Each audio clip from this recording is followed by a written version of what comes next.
둘 다 렌.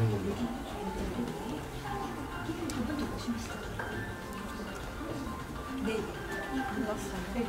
그중에 혹시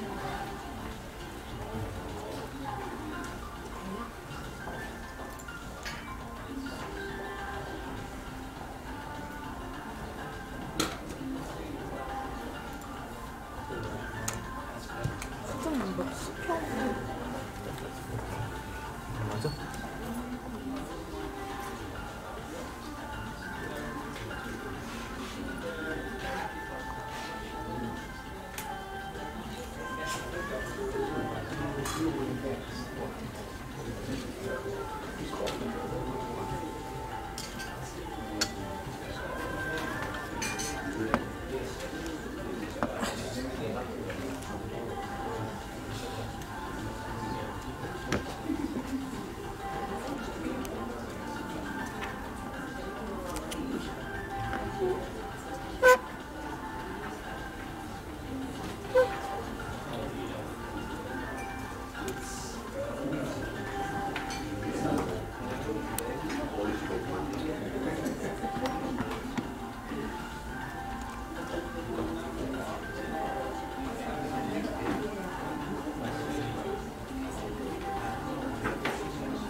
그래서 이제 어떻게 할 거냐면 너가 이걸로 바스트를 잡는다고 생각하고 오늘 하루는 저기서 얘기하는 저 위에서 이야기하는 사람들 바스트를 잡는다고 생각을 합니다.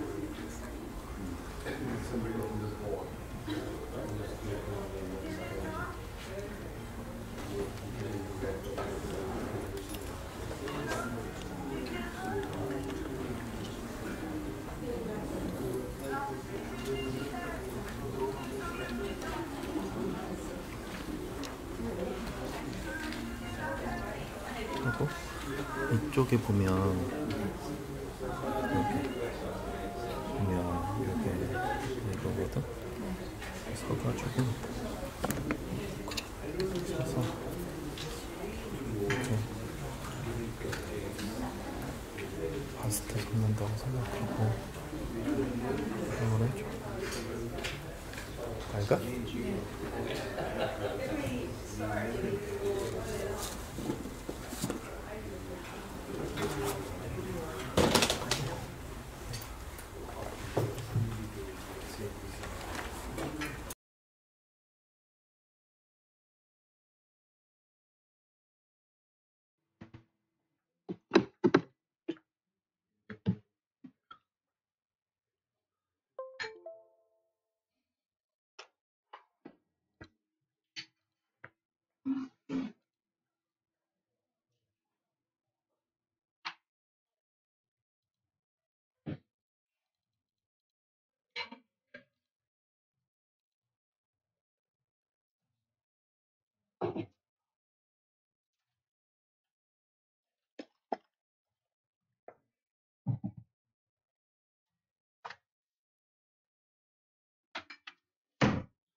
아, 괜찮아.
지금부터 동아시아연구원이 주최하는 아시아 민주주의 종경국 포럼을 시작하겠습니다.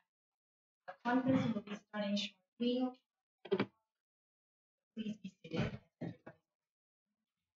본 국제회의에는 한영 동시통역이 제공됩니다. 한국어를 원하시는 분은 채널 1을, 영어를 원하시는 분은 채널 2를 이용하여 주시기 바랍니다. Simultaneous interpretation is provided for all sessions. Please use channel 1 for Korean and channel 2 for English.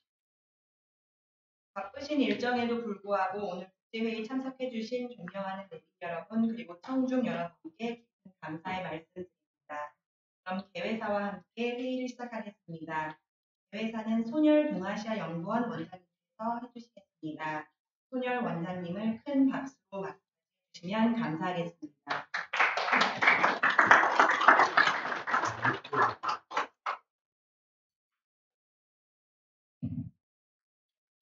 Thank you very much. Good morning. Good morning, everybody. My name is Bill Stone, President of EAI. On behalf of EAI, I would like to welcome all of you to Seoul,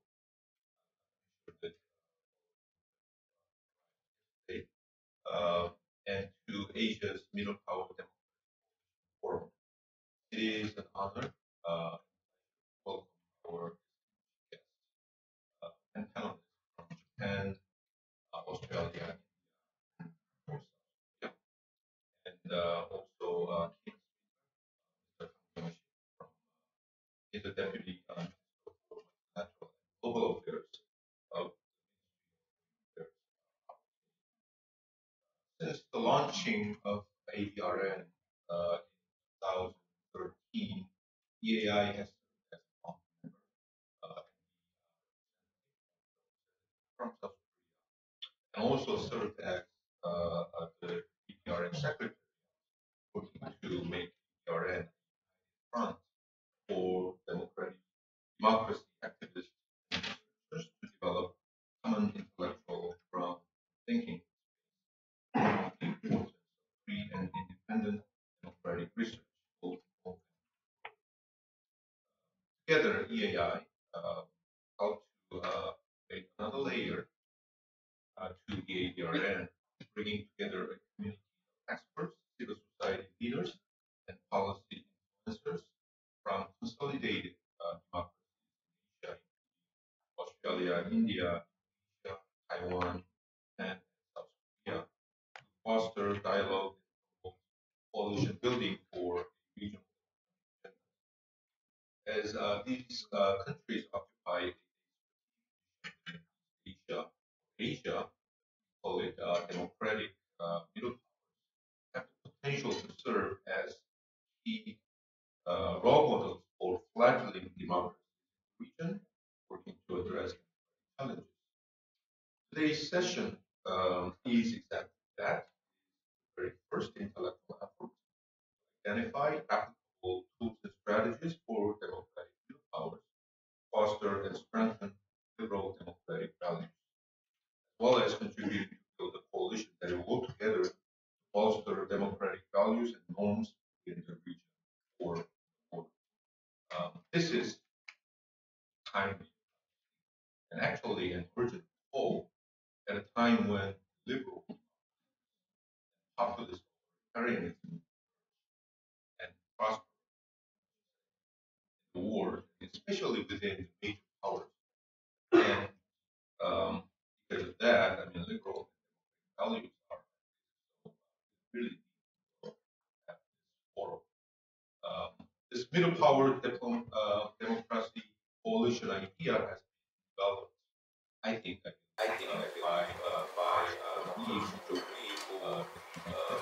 predecessor, EAI, and worked earnestly to fund this program. I would like to thank her for distinguished service.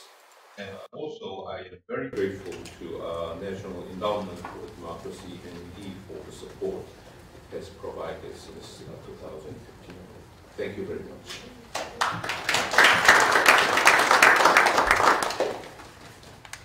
감사합니다. 이어서 강정식 외교부 가담회의소장님께서 대표님께서 기도 연설을 해주시겠습니다.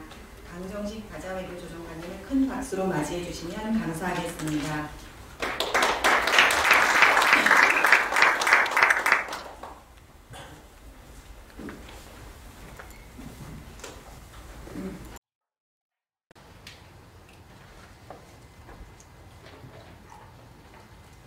안녕하세요. Good morning. It's great to see you. Distinguished guests and ladies and gentlemen. It's my great pleasure to speak at this important gathering of the Asian Power Democratic Coalition Forum. First of all, I'd like to thank the organizers of the forum for the highly respect to together this event. This forum really provides us important opportunity to share our experience and lessons learned on democracy in Asia. Ladies and gentlemen, the Asia-Pacific region has experienced a tidal wave of democratic movement over the past few decades. The spread of the democracy has been truly remarkable. According to the Freedom House, only 9 out of the 45 countries or territories in the Asia-Pacific region achieved free status in 1972. However, their number doubled to 18 by 2017. If we also include partly free status, the number increases to 31, which represents 69% of the region. This proves the claim that democracy in compatible with Asian country is no longer valid.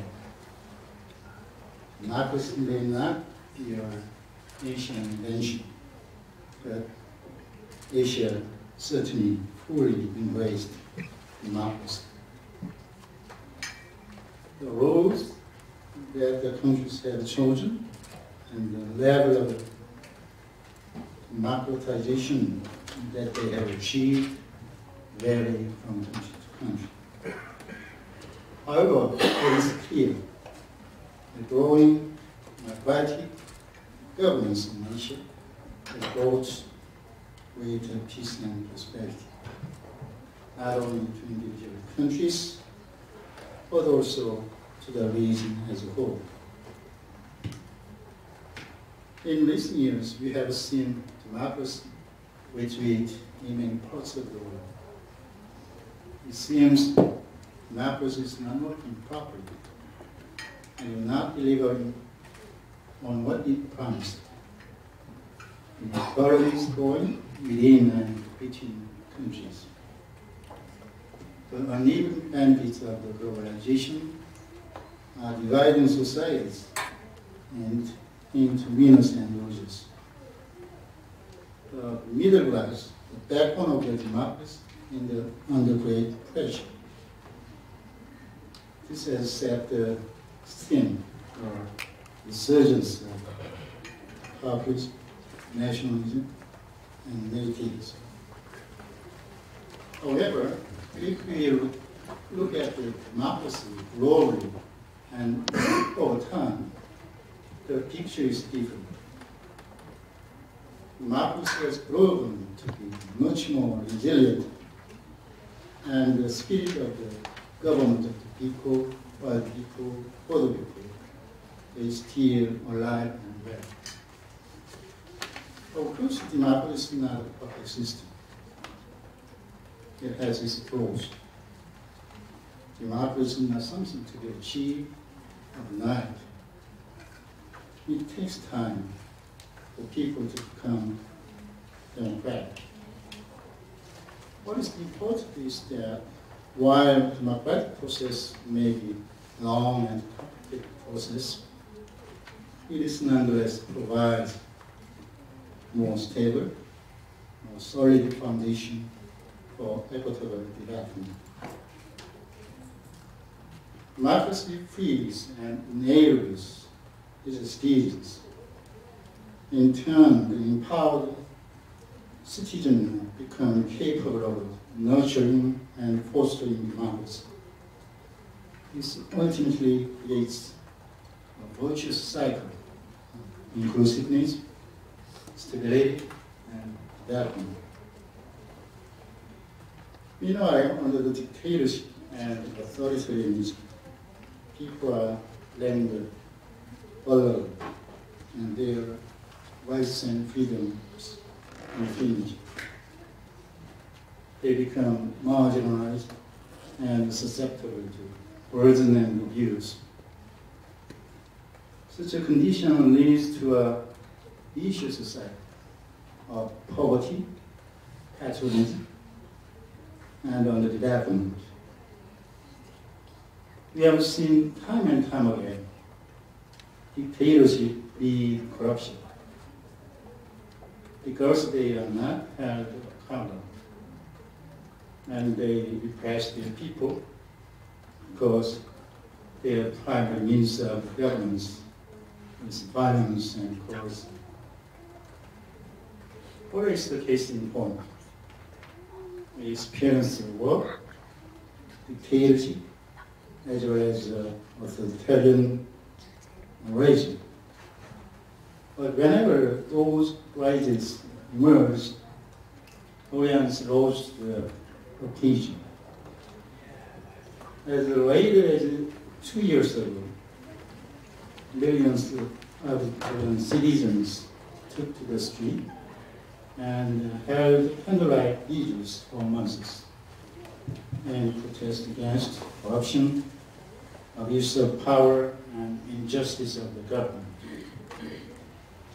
We went through an unprecedented constitutional crisis. Eventually, Korea's democracy, as its constitution was restored, and the new government was formed in a most peaceful way. This is what Korean people call candlelight revolution, which demonstrated the resilience and the vibrance of the Korean democracy in a vivid fashion. Great development is challenging. In most cases, it does not take a linear path, but instead a bumpy ups and downs.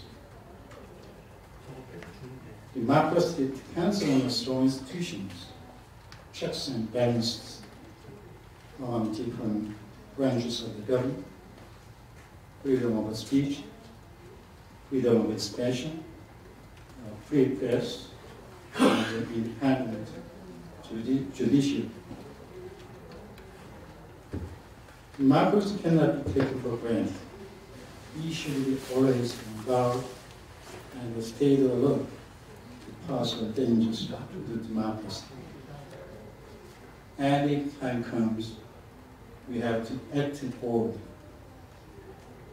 In the past of the Korean democratization, there has been always those who have stood up and fought for the democracy when they were called upon. They believed in the power of democracy and the capacity of the citizens to put pressure on the government to change policies and peacefully remove oppressive and corrupt and poorly performing government from the power.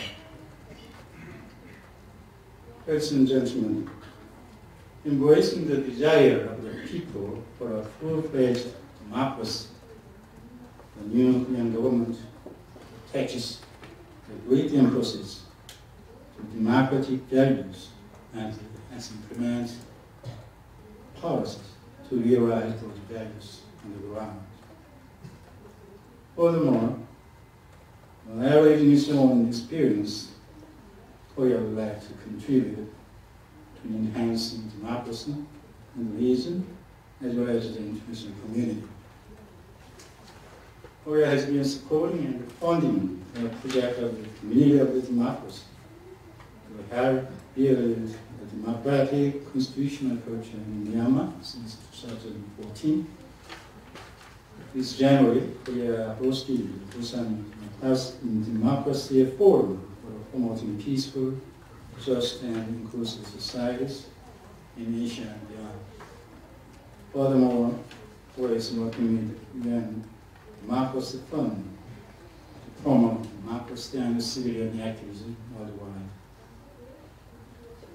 Ladies and gentlemen, the Second World War brought an end to colonial rule, and more and more people began to embrace a new vision of humanity based on the principles of democracy, rule of law, civil rights, and the inherent dignity of every single individual.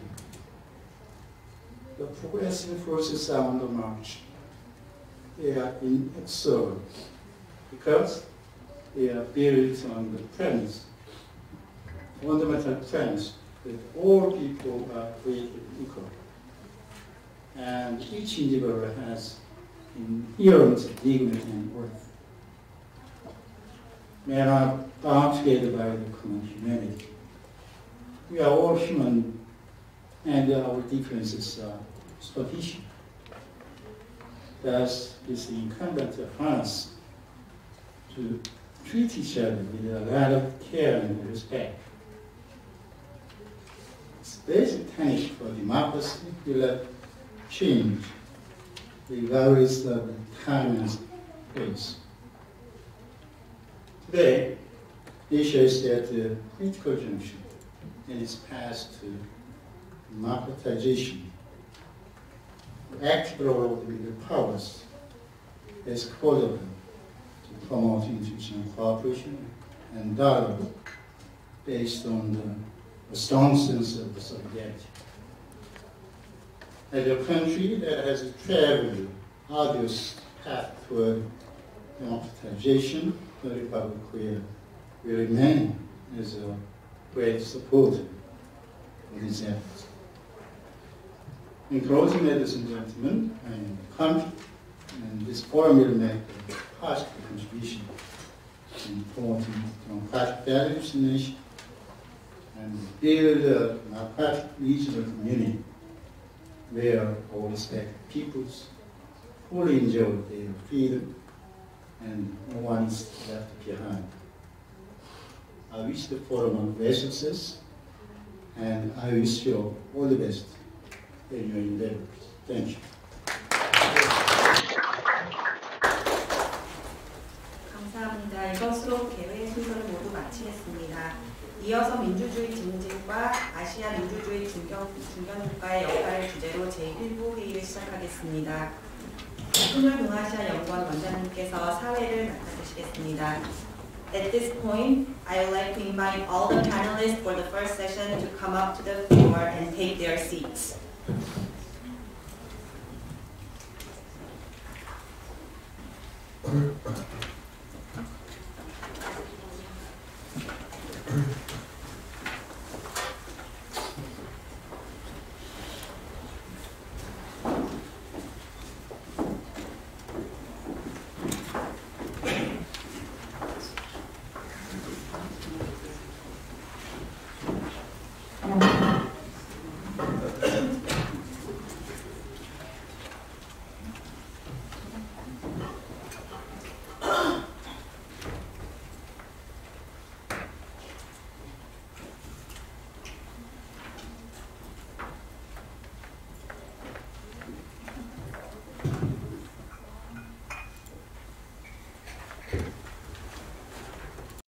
Thank you very much.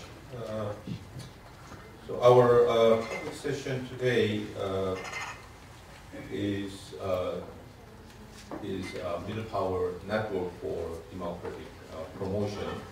The title and the question, overarching question is how can Asian middle powers promote democracy internationally? Because, like I said before in the opening remarks, this is a very important issue, very important task especially when we are now facing the general trends of democracy retreat in the world and also in the region. And so how establish consolidated democracies from 4 countries in this panel can contribute to reverse course and prosper democracies in the region. That's the topic. In that regard, we have invited distinguished panelists from 4 countries. From my right, far right, Professor Suk-jong Lee from Sungkyunkwan University, representing South Korea. She is the former president of EAI and has done a lot of great things for the APRN. And next is Mr. Yukio Takasu.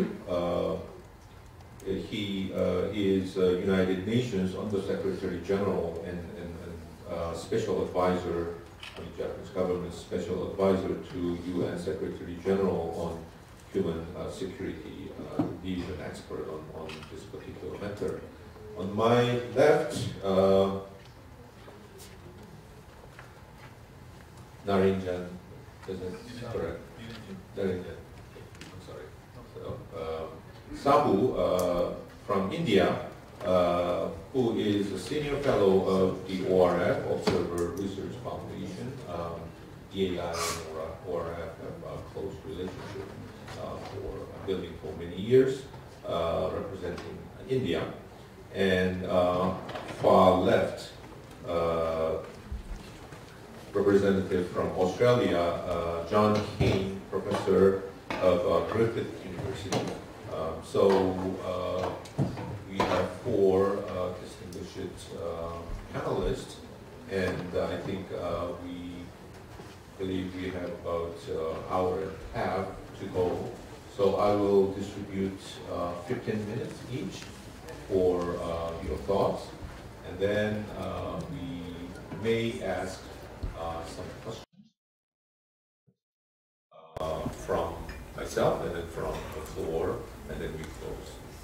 Okay, so let's get started from Professor Lee.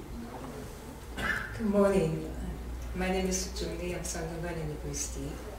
Today we gathered here to discuss what Asia-Pacific middle powers can promote democracy and defend internationally.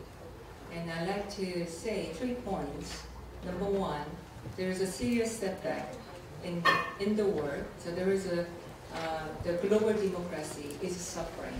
And second point, because of this situation, I think Asia-Pacific middle powers who tend to be very much democratic had to do something to defend and to promote democracy internationally. And then last, I'd like to suggest some specific things or what the Asia-Pacific middle powers can do collectively and also individually. So let me say about first point, the worldwide decline of democracy. I think many of you here are interested in democracy and read about all this global data. Usually in the early this year, they publish global data. So let me quote only the Freedom in the World 2018 report.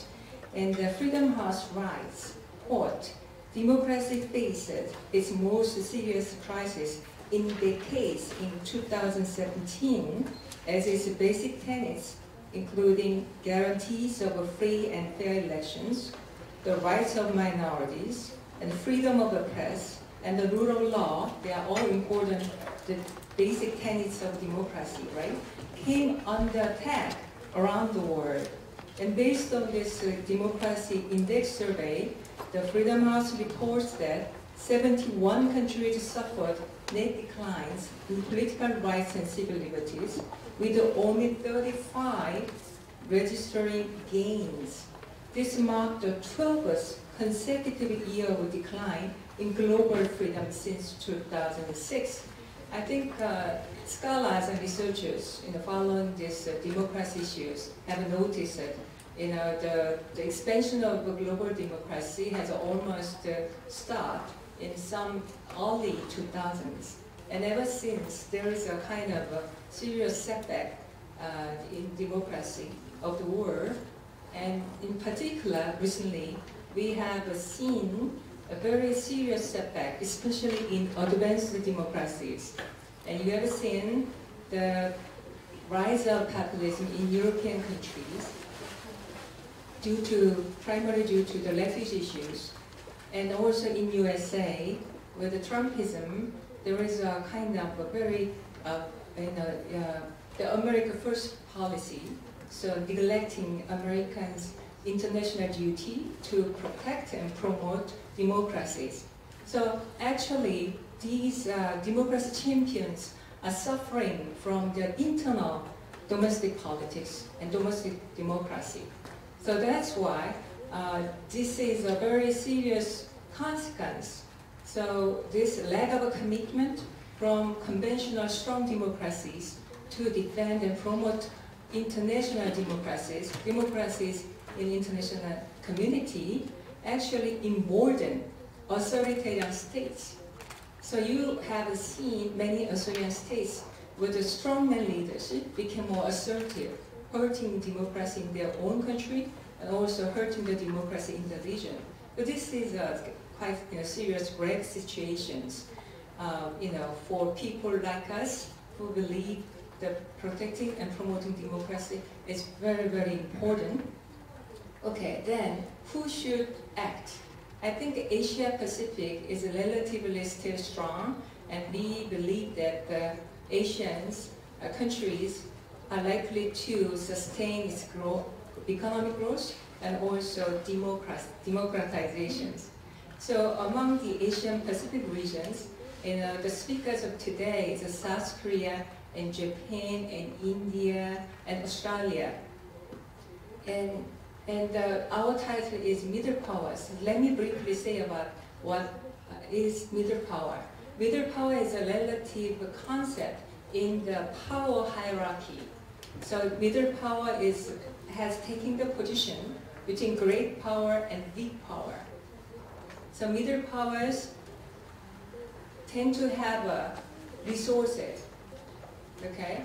However, if you believe in more behavioral characteristics of middle powers tend to value democratic norms and rules, and they are very good at multilateral diplomacy.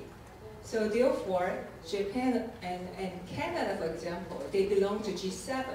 So maybe you may say they are not middle powers, they are economically strong powers, but nevertheless, middle powers can value and they can contribute to the quote-unquote public goods of international community. So if I just concerned about this behavioral pattern, they don't play unilaterally, they are more cooperative, so they can take many good roles, they can mediate, they can bridge, and they can be very known entrepreneurs, emphasizing and promoting democratic values. There are many things that middle powers can play. Okay, then naturally, because of this brave situation in the world, the decline of the democracy, I think Asia Pacific middle powers should play more to protect and promote democracy. Then, how can we do? Actually, South Korea has been active in creating middle power coalition, global coalition called MICTA, Mexico, Indonesia, Korea, Turkey, Australia. And this MICTA version, I think it's been still continued, but the emphasis is more on human security rather than democracy protection and promotions. So I think Asia Pacific middle powers can, how can I say, expand their roles contributing to public goods of international society to democracy-related agenda. So let's say, for example, Sustainable Development Goals, Goal 16, is concerned about good governance and democracy. So for SDG 16, the Asia-Pacific leader powers can work together, right? For example, the SDG 16 member groups are working on providing more free access to information, so helping the government to open up the information. And also they are concerned about justice, so protecting human rights of underprivileged groups. So all these goals of SDG 16 are very well matched to the democratic ideas and values, and our group, the Asia-Pacific Leader Powers, can work together under this banner of SDG 16. And of course, there are many agendas we can do together. And also, when we work together, we can find more individual niches. How South Korea can play better, how Japan can play better, how India and Australia can do better. And if I am thinking about South Korea has been widely praised as a very dynamic democracy. But frankly speaking, as South Koreans and our democracy activists and practitioners and researchers were more insular-oriented. We are usually concerned about our domestic democracy rather than promoting and protecting democracy internationally. But for me, it's time for South Korea to take a more positive and proactive step to help the countries who are suffering from democratic setback and also who are too weak to sustain their democracy. Now, how we can do it? There are several ways South Koreans can do better. For example, the South Korean government, we are spending like $2.3 billion per year for ODA, Official Development Assistance. That is about 0.16% of our gross national income. And I believe South Korean government is trying to increase the amount of development assistance. Compared to Western donors, so to speak, the South Korean donor was cautious about promoting democracy directly because they were afraid of intervening in domestic politics of developing countries. But nevertheless, the ODA implementation agency, KOICA, was emphasizing the good governance. So good governance is a kind of neutral way they can strengthen civil society and also transparency of e-government and that kind of things. But in addition to these activities, I like to encourage our government to allocate ODA budget to a country that are opening up. So they are too weak, but we have to help them not to, not to go back to undemocratic situation of the past. Because Korean ODA is giving small to too many countries. So we have a fragmentation issues of ODA allocations. So it could be concentrate and help more to these weak democracies. I think that can be a good option and a good direction. And also, there are many things the Korean private actors can do play. For example, universities. We are inviting many universities of South Korea running a program with mid-career officers and government officials of developing countries. Using this program in academia, I think we can train and we can teach about many things that can be useful to strengthen democracy in their country. So we can do individually, we can do collectively to advance and to protect and promote democracy in the region and in the world. So let me stop here. Thank you very much, Professor Lee. I think we would just straightly go to our next speaker. Thank you very much.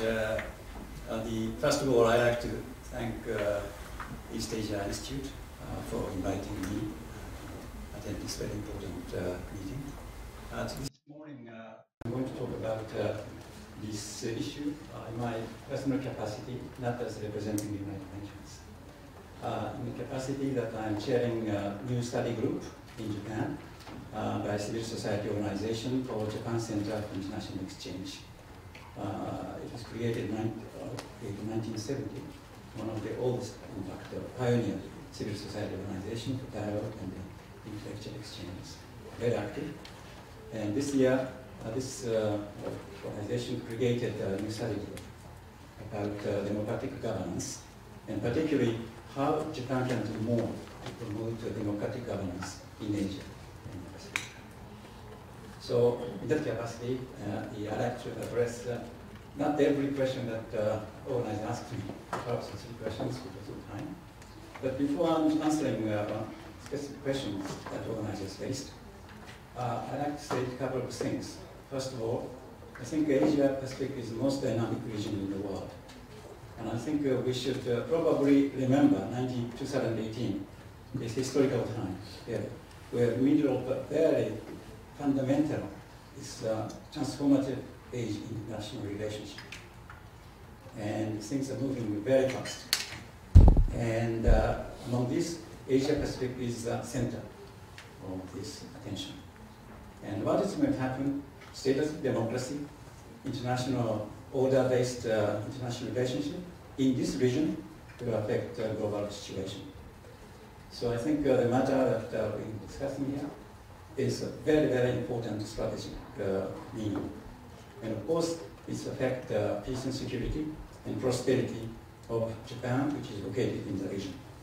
So in that context, the second thing is I think we have to realize, I have just taken liberty of this 2018 Liberal Democracy Index and also 2017 Democratic Index, I don't know, it's somewhere there.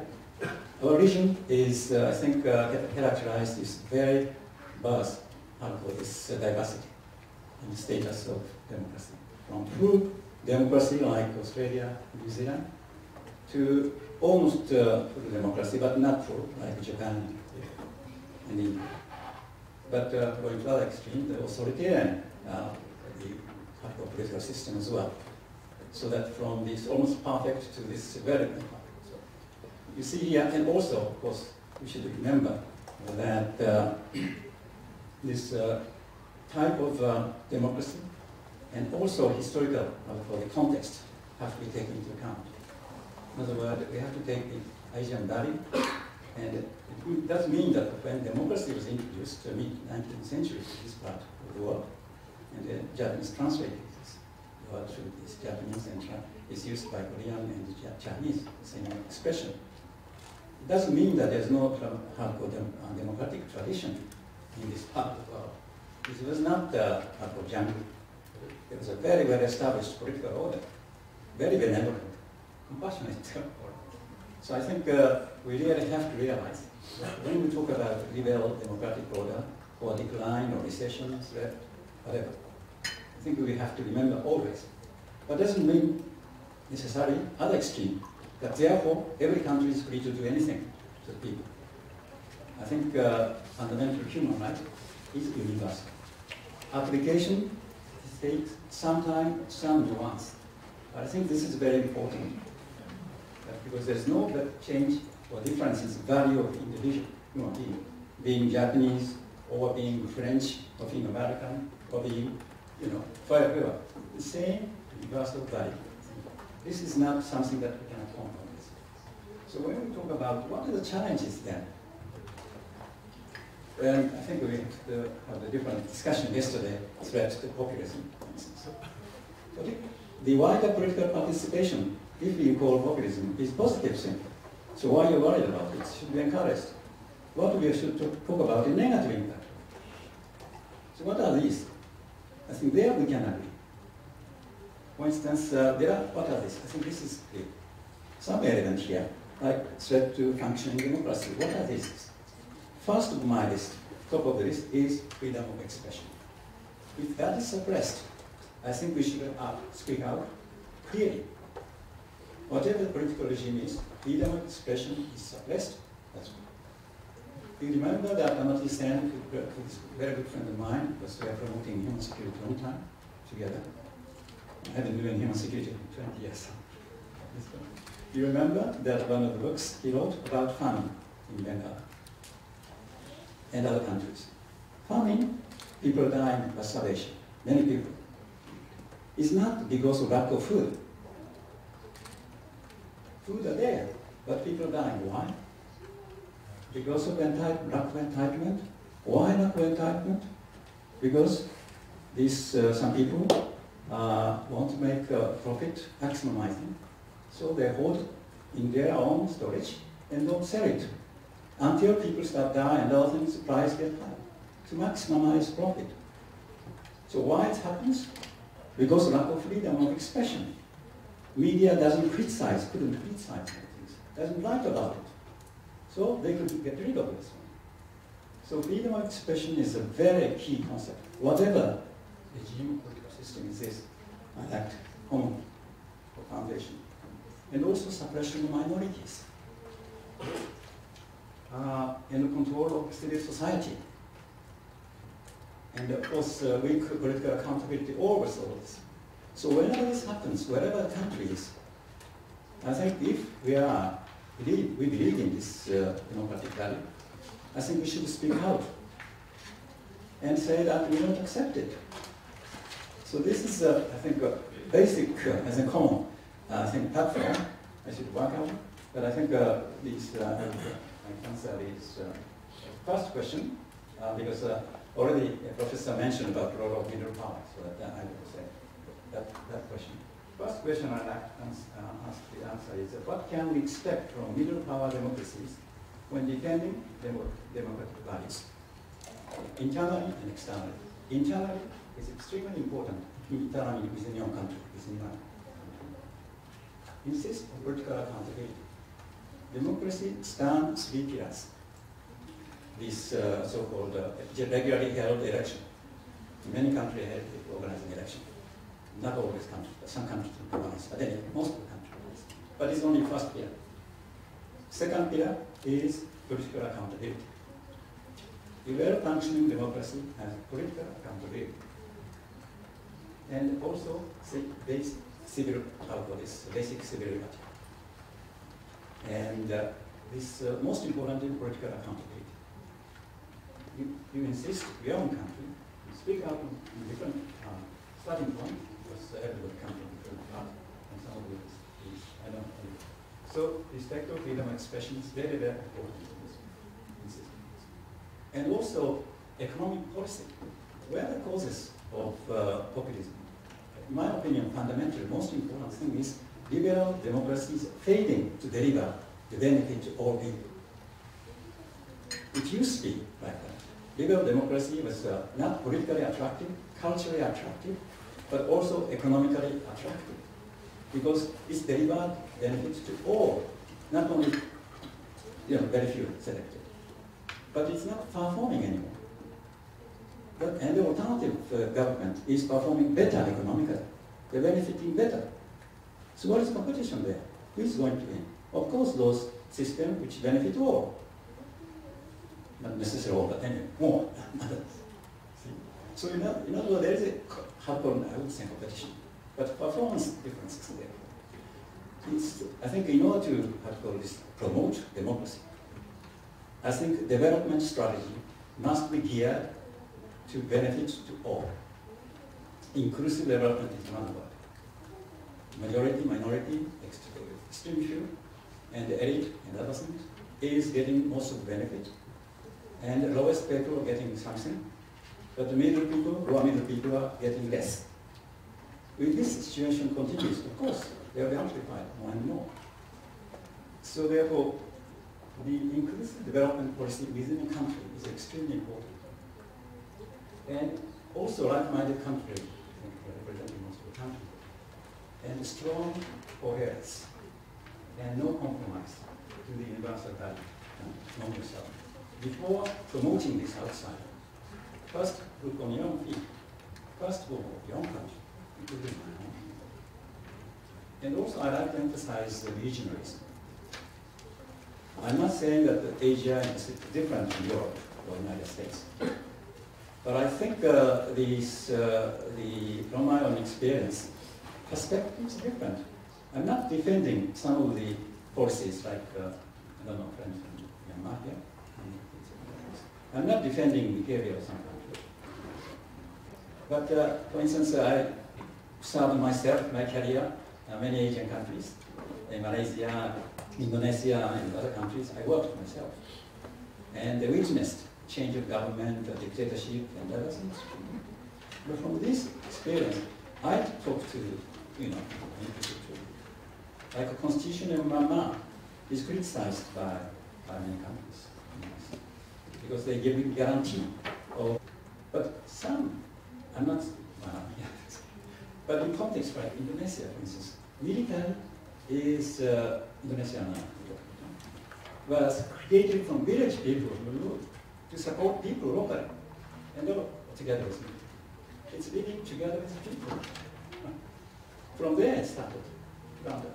So when this change from military regime to democratic government, transition, you need something for stability.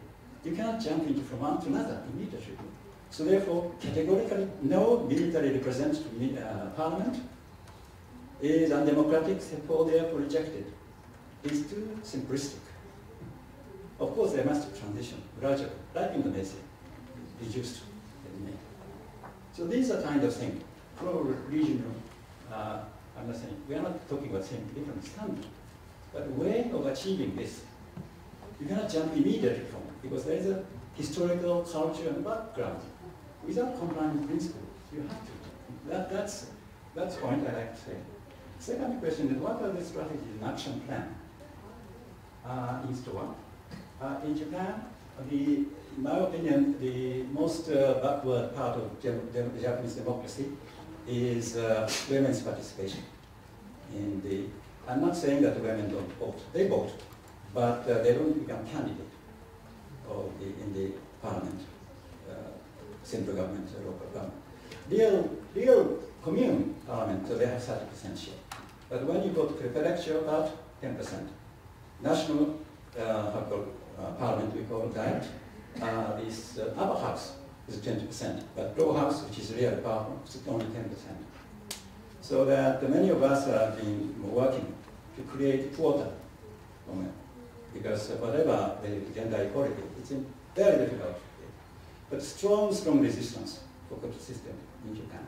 So finally this year, we have succeeded getting new law of so-called gender equality candidate law. But it's not compatible, it's not quota. In other words, every political party is invited or encouraged to gender parity in candidate. In the next year's election, opposition parties are very positive. I'm not saying that the candidate, no guarantee that they get seat, we have to be elected. There are many reasons for this one. I think gender is one in Japan, within Japan.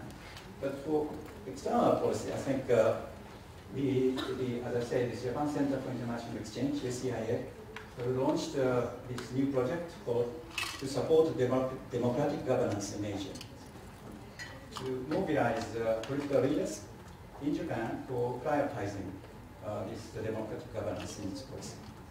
There are 4 pillars for this activities. One is to mobilize the political awareness among policymakers and the political leaders. And the third one is dialogue and networking with regional entities. And I'm very much happy to have this opportunity, because I have known many people get to know this time. It's very, very useful for my next 3 years project. And the third one is how to strengthen capacity of civil society and journalists. And this is a 3 years project supported by MED and other donors inside Japan. And I'm very much excited about it, this project. And in this context, probably this team will get in touch with some of the organizations to promote further collaboration. The last question was how to middle power democracy generate strategies for addressing democratic deficit in other countries. As I say, not only your own, but encourage every country for promoting inclusive development, not for economic policy to favoring few. This is one, I think, fundamental thing. Another area, I think, important part is open and inclusive approach. This is easy to say, but difficult to practice. Open, fine. Open means your open arm. Wherever you are, please work. But inclusive is another thing. And probably my own project, probably I will take approach to invite those colleagues who are living not in this even, this other spectrum country. Because important thing dialogue. And not speedy changes. You cannot expect one country, which is traditional many thousand years and different way of living, to change to the system like that has been developed in completely different civilization. But there are ways to improve political accountability and inclusive development. So therefore, I like what I suggest is that we should seek a common platform to work with not only like-minded countries, but those countries which are not included like-minded countries. Because it's pity that those believers are speaking together and work together. That's fine. But how about other people? And we have to that is all, in many ways of doing things. So one of these so-called common platform. This professor mentioned about SDG 16. He took the word from my own mouth because I have been promoting that from here. But I think it's important. In other words, SDG, Agenda 2030, has been agreed by all political leaders, 193 countries, including those political leaders of authoritarian government. They didn't object this. This is different from earlier so-called MDG. MDG was basically to reduce poverty and to promote education, things like this. This is very good. And MDG's Millennium Development Goals, 2015, plus human security equal sustainable development goals. Meaning that development must be sustainable, meaning not just environment is taken up, society is taken up, sustainable. Debt must be sustainable. Economic development is sustainable. Environmentally sustainable, that's good. But not only that, individual living on the globe, in the earth, and in society, and the economy must live in a human way, meaning life, livelihood, and dignity. I'm preaching that life and livelihood, every animal, not only human being, are entitled to. What distinguishes human being from other animals is dignity. Every individual is entitled to dignity.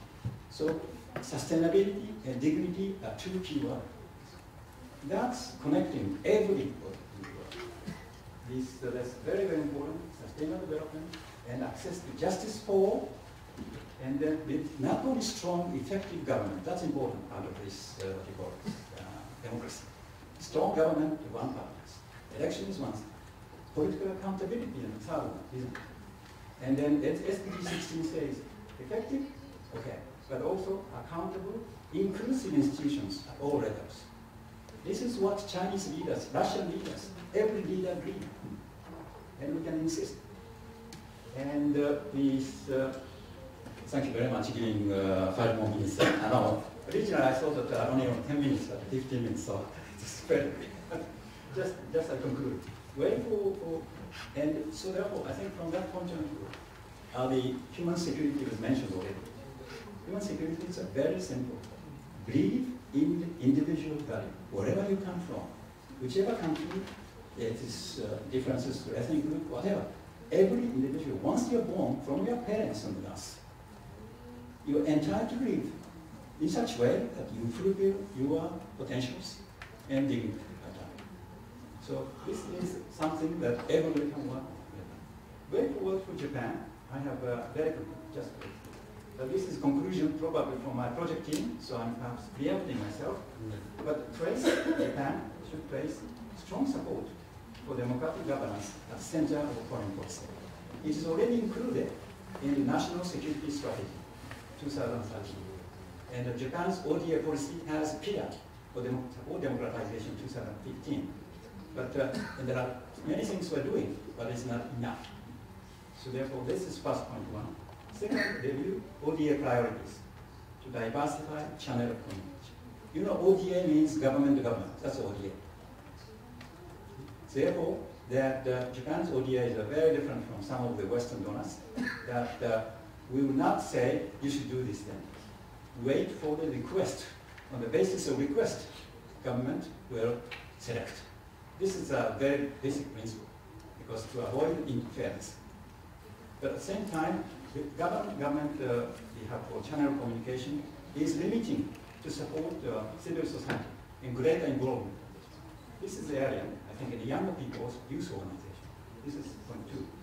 And support, as I said, basic value means what are the basic values? Freedom of expression in the press.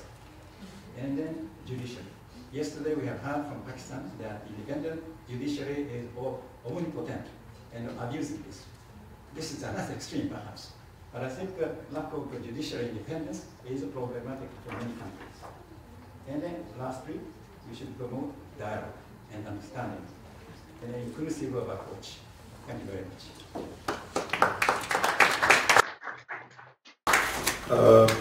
Our next speaker is Niranjan Sahu from India. Thank you, Chair.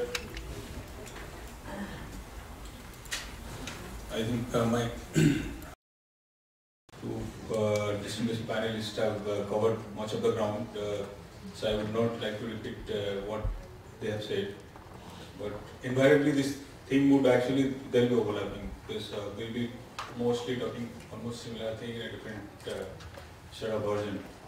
I'll largely focus about India's contribution on this emerging theme. But before that, I would like to give a sort of very quick kind of what's happening and why this particular demand about middle powers, what Professor Lee has coined, I would say, is very significant, because for last 5-6 years, in fact, some of us have been struggling in different forums like Carnegie and Brookings using this terminology. Initially, in fact, I had actually a lot of reservation with some of these Carnegie scholars using non-democratic, non-Western democracies, what they can do. I said, why non-Western? Why do you create a sort of casteism, sort of Western versus non-Western, and that itself, creates a problem, barrier.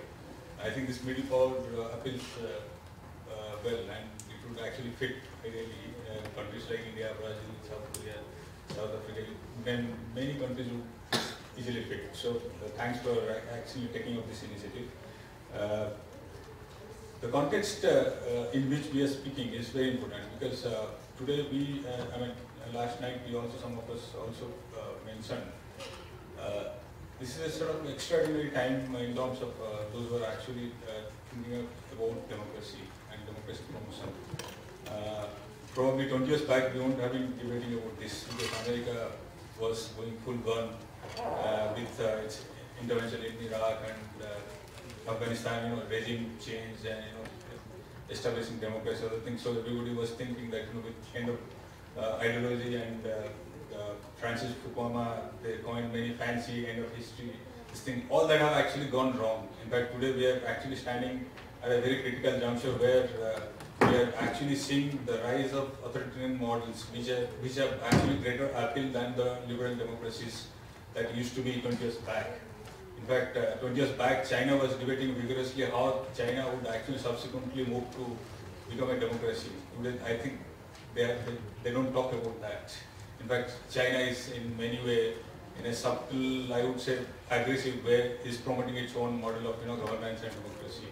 That some of those political scientists like Daniel Bell, in fact, are actually unabashedly promoting by saying that Chinese model is more efficient, more productive, and it offers a sort of alternative to the Western capitalistic liberal democratic order.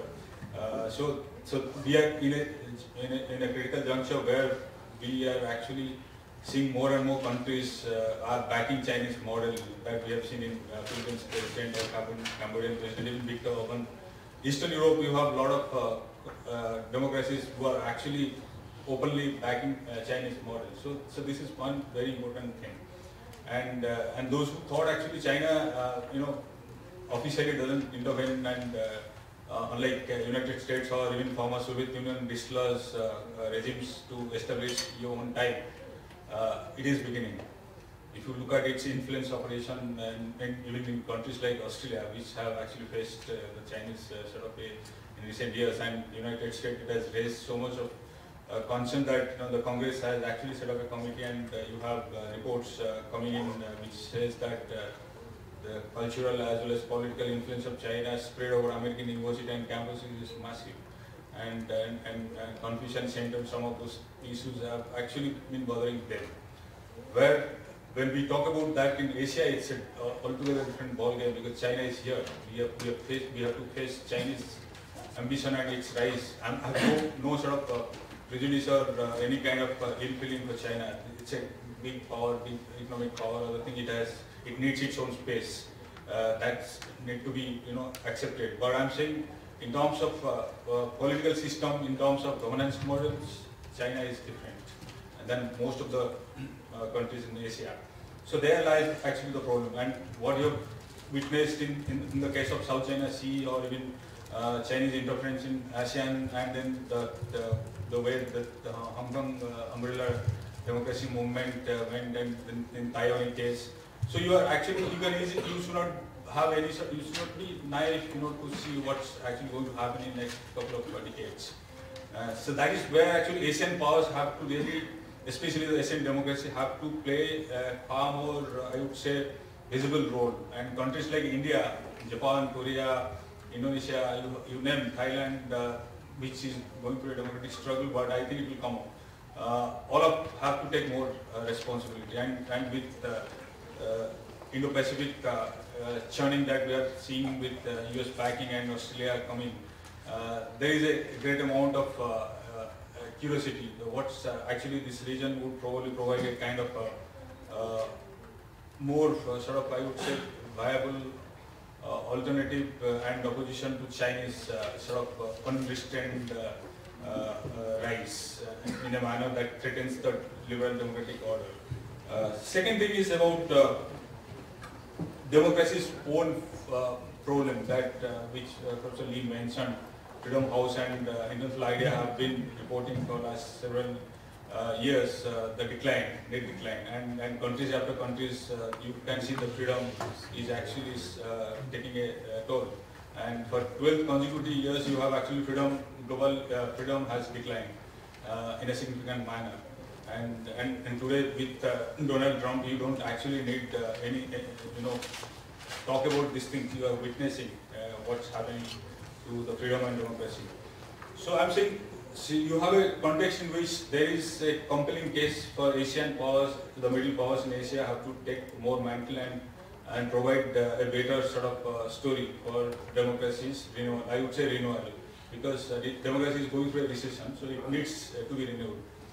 People's faith need to be brought back. What Ambassador said, that each country, its own domestic story should actually be first the priority. Before we jump into just create a block and start talking about how democratic model is much better than other autocracies. So this is one thing which Asian power have a greater role. Coming back to India, India is the largest democracy, as we know. It's a 1.3 billion kind of democracy. Probably 5-6 decades back, nobody thought that Indian democracy will even, probably survive 20 years. As soon as the country got independence, in fact, some of the American political scientists wrote that Balkanization of India and India will just become another 500 countries, because when country got independence, we had more than 600 princely states coming together to form a kind of union. So that was the kind of diversity if you are looking, and it's not a country, it's a continent in terms of diversity, linguistic group, religious group, and kind of a population. So that country continues to surprise many theoreticians about its democratic success. So India actually is one country which, with now its economic rise and military rise, and also its own aspiration to become a global power, I think we are seeing in India a rising kind of debate on what India should do to promote liberal values, because this is something India has benefited for last 70 years. So now it's time for India to contribute something to promote and strengthen the same values that has actually given it so much in terms of its governance model and stability. So in that context, although we have been for last 4 or 5 years been debating why India is a hesitant power, despite its size, its kind of capabilities, why it still remains a hesitant power. There are many sort of factors for that. One is of course our very long kind of history of non-intervention, respecting sovereignty, that non-alignment movement. India was the leader. So for almost past 5-6 decades, this became our kind of standard benchmark of our foreign policy. That we'll be doing everything, but we'll not go to another country without the invitation and do anything, any kind of change. I think that applies to most of Asian countries as well. So this is one thing which constrained India to intervene in many crises. Of course, India has intervened in many crises like in Nepal, in Sri Lanka, in Bangladesh, in different ways. But I'm saying very directly, very rarely India has done, except for probably Sri Lanka. That is actually beginning to change now, especially in last 7-8 years. Not only with Modi, Narendra Modi's government in last 4.5 years, but even before that, when the Congress government was powered with Dr. Manmohan Singh as the Prime Minister, India in fact went on changing its track on many of these issues. In fact, on number of occasions, India took a stand against very friendly countries like Iran. Even in Commonwealth, it went against Sri Lanka, its own very close neighbor, on certain issues like human rights and other things. So I'm saying there is a beginning is happening. And today, especially with the development that we were witnessing in our own neighborhood, like rise of China, and then the emerging that axis of democracies through Indo-Pacific, with Japan, India coming very close, India, Australia, America is also pushing that they should come together, the axis of democracy, 4 major democracies, and put up resistance to preserve the sort of what you see the crisis in Asia, one especially the rule-based order, what we witnessed in South China Sea and in many other area. So that is under threat. So that needs to be preserved, and if that has to be preserved, then emerging and rising powers in Asia have to take a very, very strong stand. So that's one which I think holds a lot of promise. But second thing, I thought what's also is happening is India is also investing a lot in regionalism, as Ambassador said. For instance, our policies in last 8 to 10 years about Arc East and about India's West Asia policies also now unraveling in a very positive way. So India is getting much closer, not only economically with ASEAN and East Asia. It's also in many ways there are mutual cooperation happening in many ways. Last 3-4 years, in fact, I'm privy to some of the meetings in Foreign Ministry about India's contribution to consolidating the governance process in Myanmar and Afghanistan. It's been massive. India is almost net provider of $2 billion US to Afghanistan. It constructed the entire parliament building and is been providing for judicial reforms, for police reforms in many ways. Same thing is happening in Myanmar, and of course with Nepal we have a much longer kind of cooperation on technical support and governance support. So I'm saying in terms of providing technical support and support in terms of democratic governance, India has been making massive contribution which it doesn't want to say to everyone. In fact, last year India's development aid to Africa was second to China. So you can see $17 billion US India provided to most of the African countries. So I'm saying India is a net provider of aid, foreign aid, than recipient. 10 years back it used to be the net recipient. So I'm saying there is a dramatic change in countries' ambition and approach. So that's where I think we need more cooperation with countries like Japan, Australia, Korea, where India needs more prodding, because India in fact entered into this entire democratic arena with the prodding of America, especially in Clinton era. India became the supporter of the Community of Democracies, UN Democracy Fund. India is the second largest contributor after America. So I'm saying many things it has done actually when the Western countries acknowledge India's contribution and they thought that you can actually do more than that Cold War kind of thing where India was caught on the wrong side of the story. So that's actually gives a positive narrative. And 5-6 areas which I have identified where actually I think all of you have already highlighted, but I think this is where actually we think we need more focus in Asia. One, country-to-country level cooperation, which is like now happening, like India, Japan and India, Korea. In many ways it's actually beginning to take steps, but I thought it needs more aggressive sort of approach. And initiating this kind of forum also, it gives a good feeling that there is something people are already feeling. So I think country to country level, and within country to country level, I thought also party to party level cooperation also can be very useful. What you can actually easily see, like Republicans party cooperate with a lot of similar party of ideology with Europeans. That doesn't happen in the case of Asia. So in Asia, for instance, we have a lot of political parties which have similar ideology that we see in India or in other countries like Indonesia. You don't actually see that sort of traction. India, in fact, India has for last 7-8 years, there is an interesting development which has happened. There is a cooperation between Republican and Bharatiya Janata Party in India. Now they have formed a lot of actually, kind of MOU. They have signed a lot of MOU and they are cooperating on many things, exchange visits and a number of issues that are taking joint stand. So that's something to also explore. And then regionalism also about regional organizations like ASEAN, SAARC and the other forums that exist within Asia also can do more on this than just becoming symbolic, time to time declaration that freedom of navigation or rule-based order, promoting democracy, all that they just announce in an annual event, but it ends there. So there is no actually concrete day that what you see like European Union and others have been doing for years.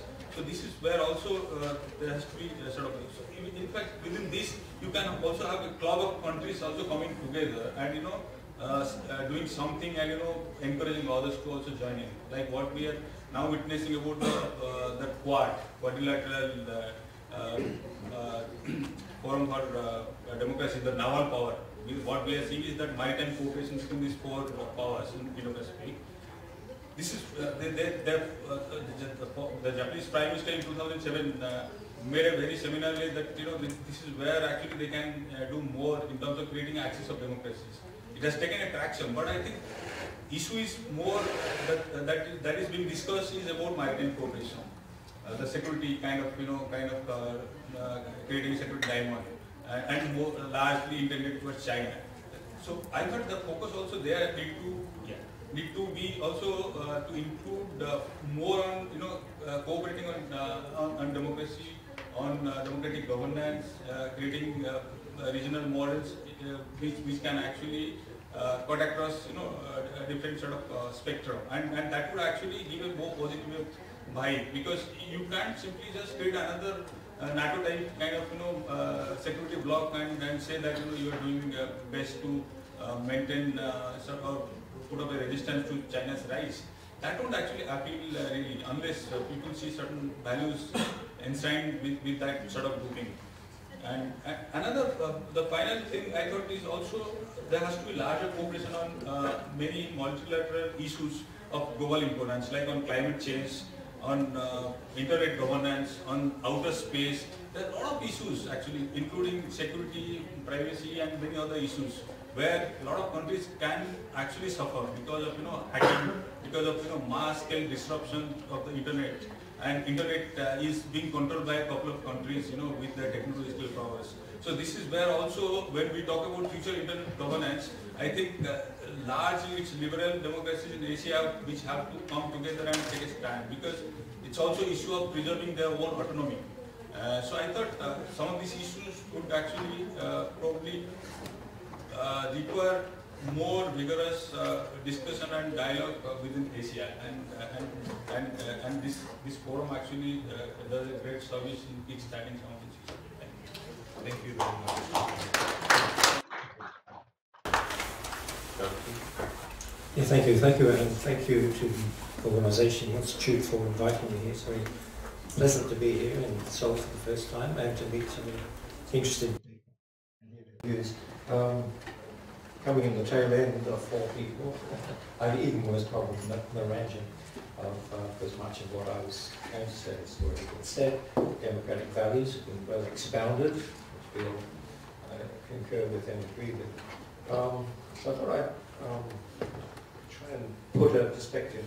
What struck me when I was first invited to this was, in the range, and I was talking about this at supper last night, 10, 15 years ago, if you talk about democracy promotion, you were talking about a done deal in a way. It was inexorable, as the speaker this morning said, hopefully, that democratization is an inexorable force in the world. And of course what's happened in the last 15 years, and it didn't help, of course, that democracy promotion lost its status, as you said, when George W. Bush went into Iraq, under the cover of democracy promotion. Didn't do it any justice. So democracy finds itself, and I've been thinking about this when I got the invitation, about it finds itself on the back heel now, not on the front foot. It's less about democracy promotion and more about democratic defence. How we defend the democracies we already have, and it's come up in several talks here today. Let me just start with one observation I had, and Professor John Lee adverted to it before. There was middle powers diplomacy. Middle powers do other things than promote democracies. In fact, some middle powers are not democracies. But they can be drawn into various alliances which try to... There is an institute called the Middle Power Institute, which is it's an NGO, which has been going since about 1998. And its whole purpose is to bring middle powers, whether they're democratic or not, and some aren't, into a denuclearization program to rid the world, or at least control nuclear spread of nuclear weapons in the world.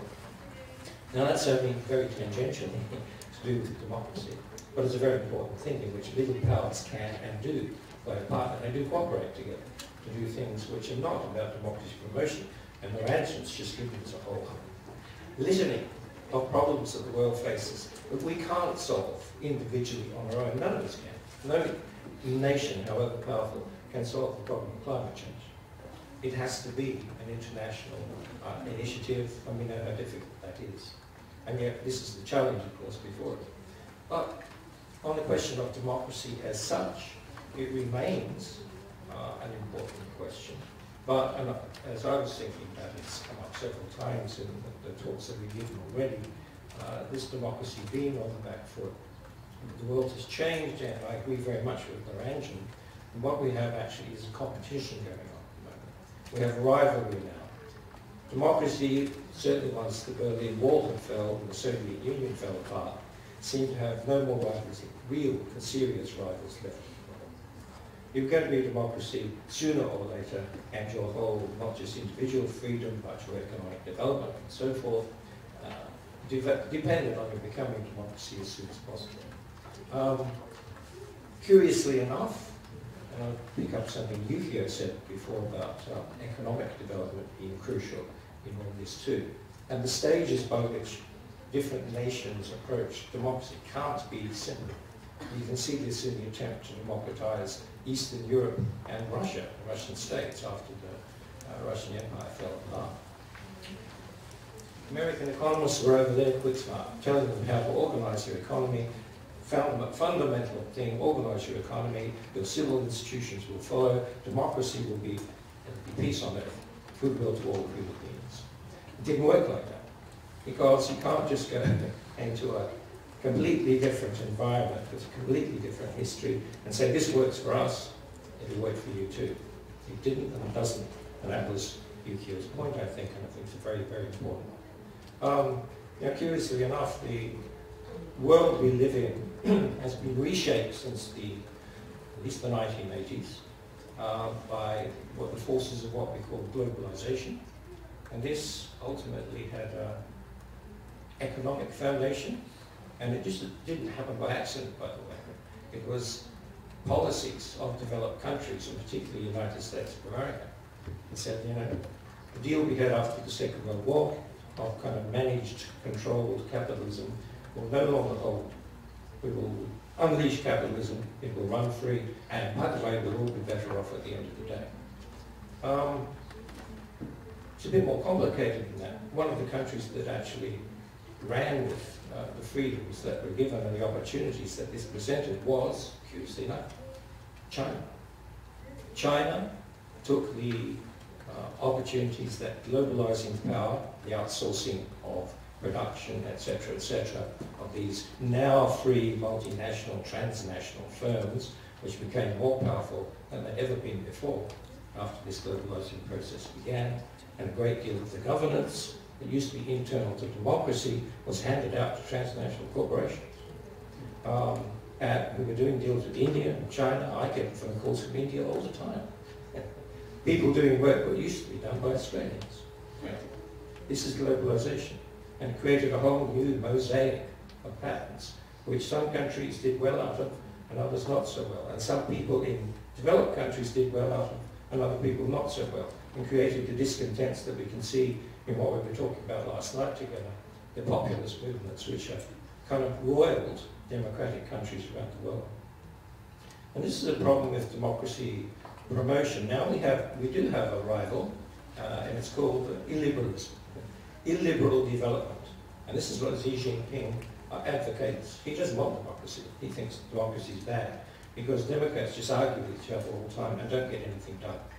If you want to get something done, you get someone who's decisive in power and can deliver what they promise. I absolutely agree with you here that the problem with democracies now is they are seen to have failed to deliver on their fundamental promises. A lot of which is equity. We've got massive disparities of income and wealth in democratic countries now, which were there before, not in Japan, by the way, but in other developed countries. And we have some people who seem to be left out. What went wrong? Well, China has its version, and a lot of other countries, as Naranjan is pointing out, are saying, yes, the illiberal model is the way to go, not the democratic model. So we have all of a sudden, from democracy being the next great thing for the whole world, suddenly we have a kind of a contest going on.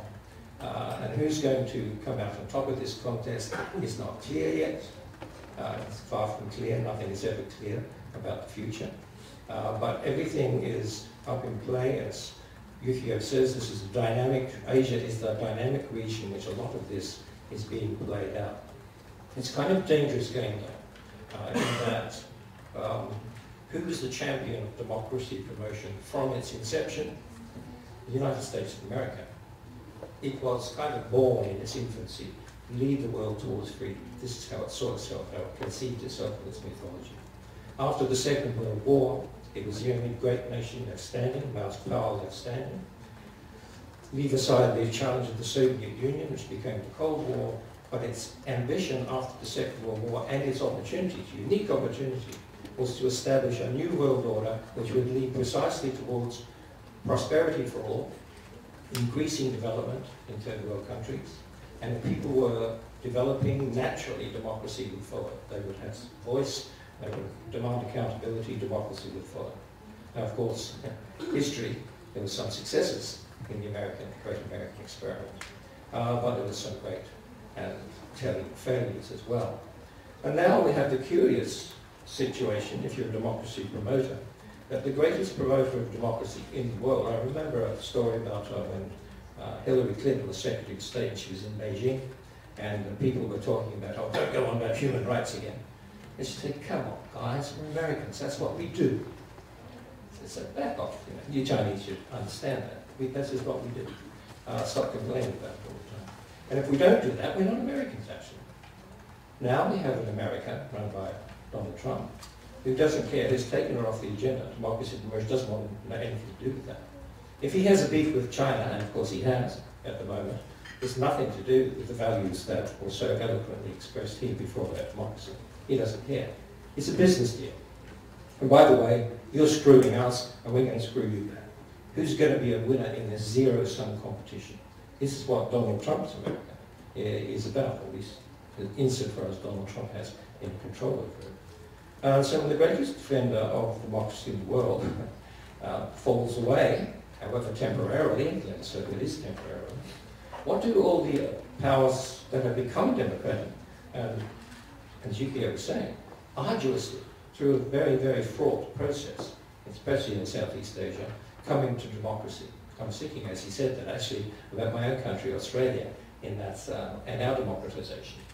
We never struggled. We just kind of had it from the beginning. We didn't struggle against the colonial power, as the Americans did. They kind of just gave us our independence.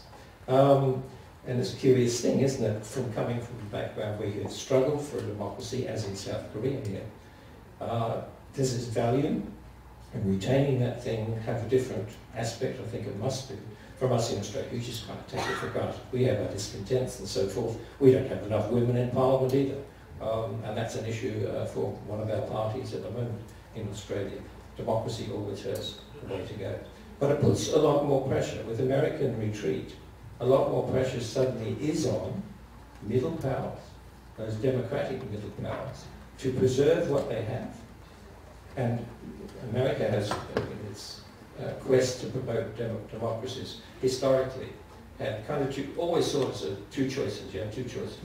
One is, they're both kind of Christian choices. One is you're a missionary, you go abroad, spread the good word. If they're fighting in Greece for independence and freedom, we go and help them. The other was, no, you don't do that. You stay at home, you safeguard your own democracy, you make it as good as possible, and it becomes a shining example that the world will want to follow. One way. Now, it seems a simple binary choice. It never is that simple, of course. The problem with the missionary zeal and getting entangled is Iraq or wherever. You get entangled in things which are much easier to get into and get out of, and sometimes the results aren't what you wanted. Democracy, in a way, does begin at home. I think Yukio was saying this too, in a way, improving democracy in Japan. You take away, you can't begin where you want to get to. You've got to begin where you are. And you have to improve, and as best you can, democracy at home. Because it is important, it is important that you are a well-functioning democracy. Other people can look at it and point to it and say, see, they're doing it and it's good and it works. It works. So it really is important that you set the example in your own democracy. That said, there's naturally, there's a whole raft of theory out there about democratic peace. Democracies don't go to war with each other. It'll be disproved the first time two democracies do go to war with each other. But so far, you have to say that there's some element of, we feel this in our thing, that there's an element of fellow feeling among democracies, which doesn't exist amongst democracies and non-democracies. I think about India, for instance. We've been worried in Australia for many years about the rise of China. China is now our biggest, as for many of you here, our biggest economic partner. But who is our biggest alliance partner? We've only got one, the United States of America. So we divided between the rising force and the declining force. And we all are, in a way, stuck in this thing. Why don't we worry about India? This is sort of, you're a rising power too, with 1.3 or 4 billion people, as much as China. Why don't we worry about India? My answer is always, we don't worry about them, they're a democracy, like us. So there is some genuine fellow feeling amongst democracies and some potential for collaboration and cooperation. Thank you. In the future, and this is happening. Now sometimes the cooperation that's going on between India, Australia and Japan at the moment is frankly military. We're having lots of exercises, military exercises. And what's that all about? Well, China knows what that's all about. Containing China. And China has its responses, its Belt Road Initiative and so forth. It's a dangerous competition, actually, if something goes wrong. Conflict is not inevitable, never is, but the kindling is there for potentially dangerous things, which we will get dragged into willy-nilly, we, democracies or not, in Southeast Asia. There's going to be an alignment if conflict comes. Which side are you on? The old political question Carl Schmitt put years ago. Who's my friend, who's my enemy, ultimately? And we don't want to get there, actually. We do want to cooperate. We do want democracies. We do want the promotion of democracy. And it's a dangerous world we live in. And how do we do that? I have no answers. There's the question. And I'm glad this forum was raised. Thank you.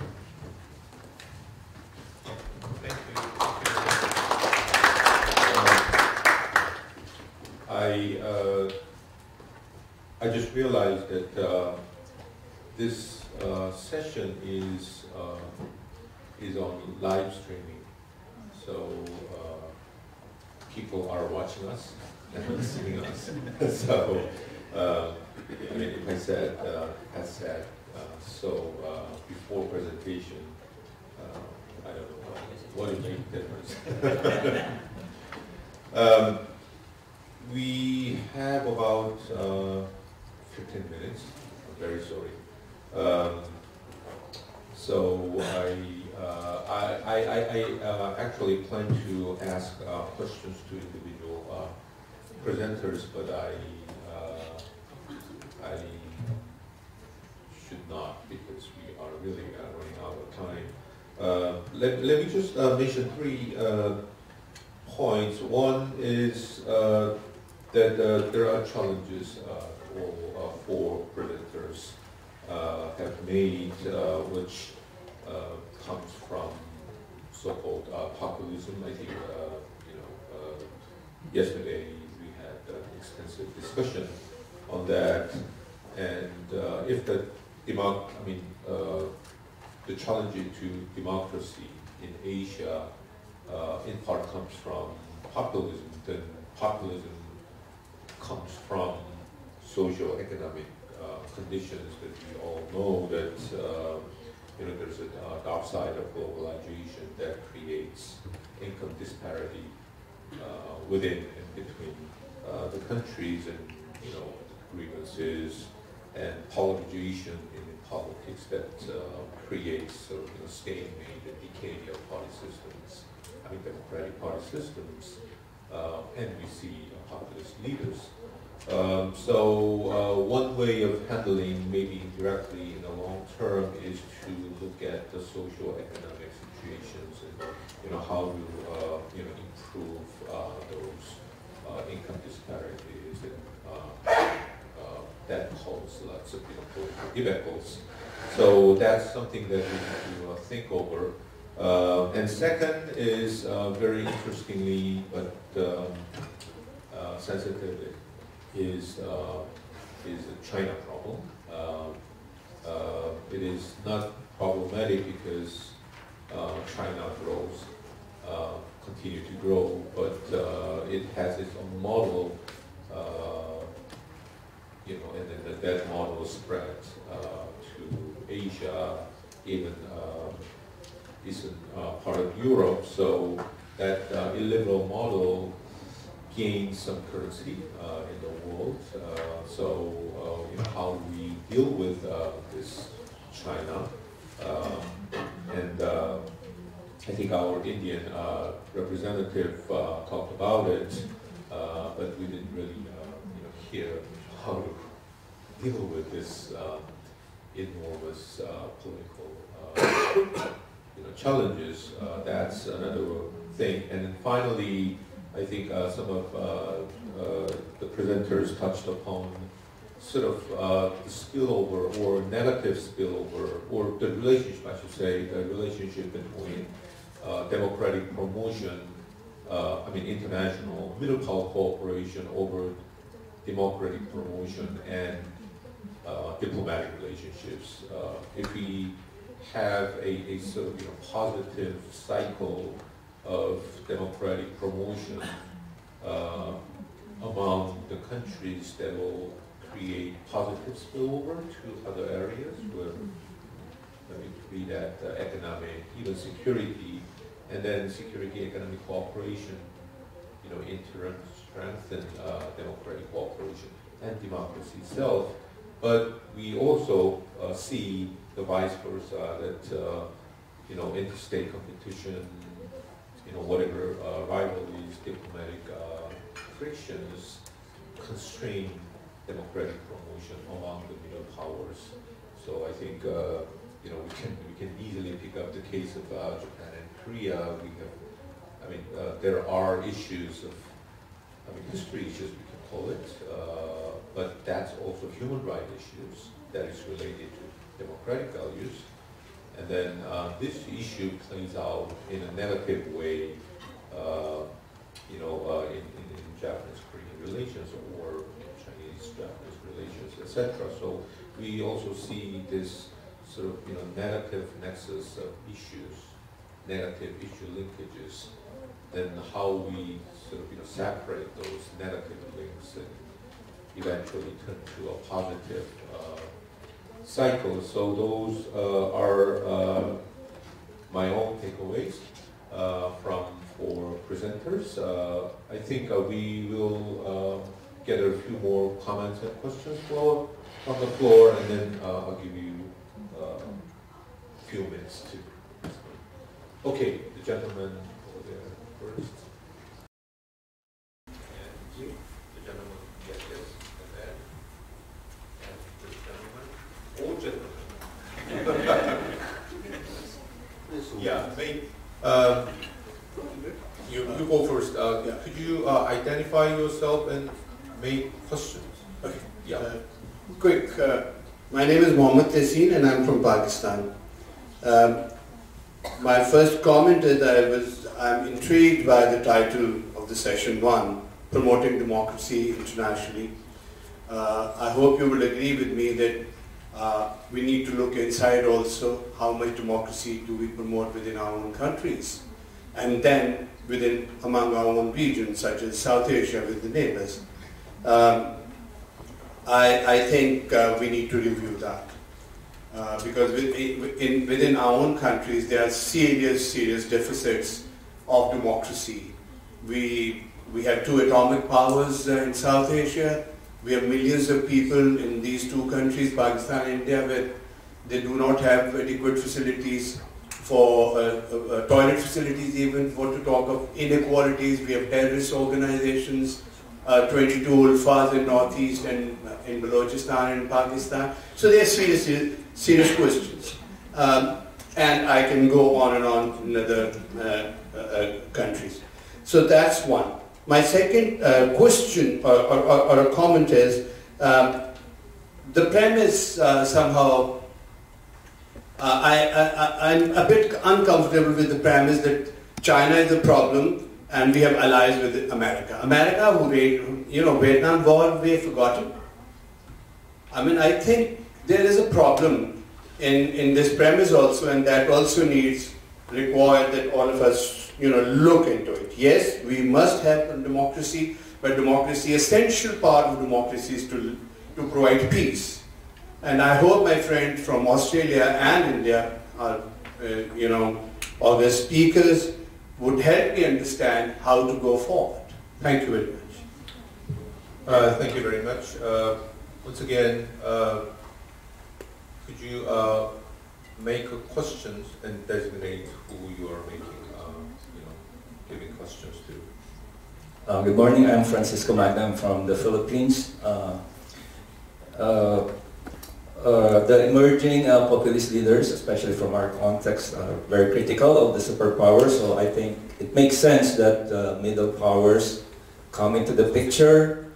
So my question can probably be addressed by everybody, but it's really, is there a strategy for meeting or engaging with these populist politicians or leaders, meeting them in the middle? And what do you mean by a middle level strategy? and our experience with our former colonial masters.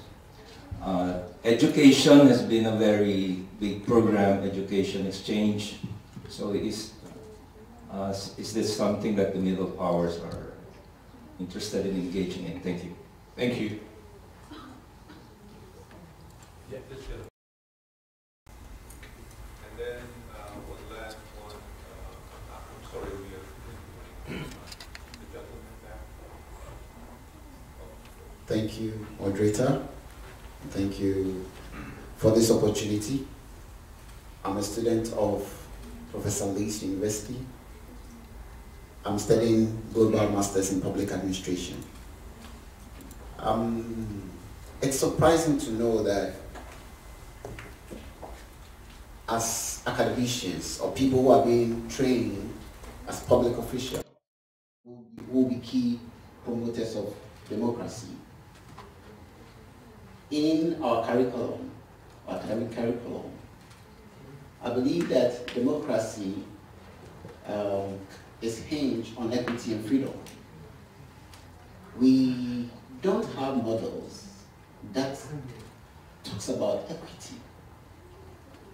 Equity is mentioned shallowly.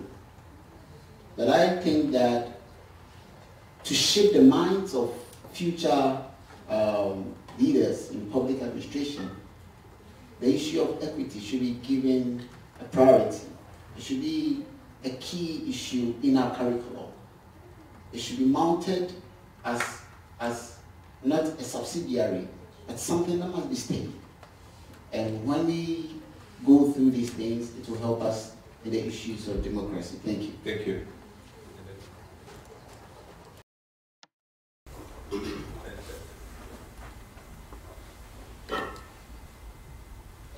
My name is Eric Yu from Taiwan and from Taiwan Foundation for Democracy. I think Taiwan Foundation for Democracy could be up to now, could be the only foundation that similar to NED to promote democracy. And I wonder, because I'm working there, and I wonder how to build trust among some middle power, given that there are so many other historical barricades and some other kind of different historical memories. How to build a trust among the middle powers to promote democracy. Thank you. Thank you. Good morning. My name is Koz and I work with an organization called Participatory Research in Asia, based in New Delhi. I have two questions. By the way, thank you for all these four wonderful presentations. And I was thinking about, what do you think about the role of civil society in the promotion of democracy? And all four presentations to me was a kind of statist view of democracy promotion, where state to state, country to country, that's the kind of work that you have spoken about. And what role the government can play in strengthening civil society to promote democracy, both domestically and internationally, number one. Number two, in the last 2 decades, there have been an emergence of exclusive clubs like IPSA, or you mentioned about MITCA, and we're sort of proudly talking about Quad and everything. I'm all in, but to me the question is that does it in a way undermine the role of global multilateralism and true UN system? So are we really sort of strengthening the UN system in promoting democracy, or are we weakening through these exclusive clubs? There's two questions. Thank you. Thank you very much. We have many questions, but time is up. Now we are into overtime. I will have to ask each of the presenters in a very undemocratic way to just pick up one point out of many questions and address it in 2 minutes. Okay. I'm very sorry. Because I talked only 10 minutes, maybe I will have 3 minutes to address 3 questions. First of all, from the cost of the questions, I think creating MICA or Quad, any intergovernmental unilateral venue, is not hurting any UN global multilateralism or even larger, like ASEAN or APP and whatever, because the unilateral venue, those units are actually trying to facilitate the bigger unit of multilateral organizations. And you mentioned, of course, we have to strengthen civil society rather than the government-to-government corporations. Of course, that two track will go together. And there's a big question of China. It's a very delicate question. If you ask to South Koreans, why didn't you participate in Quad? The Quad is USA, India, Japan, and Australia government-to-government cooperation starting from last year. And they have a second meeting at the margins of EAS meeting this year. I don't think the South Korean government was invited, and even they invited, South Korean government would say very quietly no. Because South Korea's position towards China, we have a very strong engaging strategy towards China because of all these important economic ties and also South Korea's very important role in the peninsular affairs and their close ties with North Korea and so forth. So South Korea, while we are very strong military ally to the USA, we are valuing the very close relationship with China. So for that matter, there is not much South Korea can do if this kind of intergovernmental venue is viewed as a kind of containing China.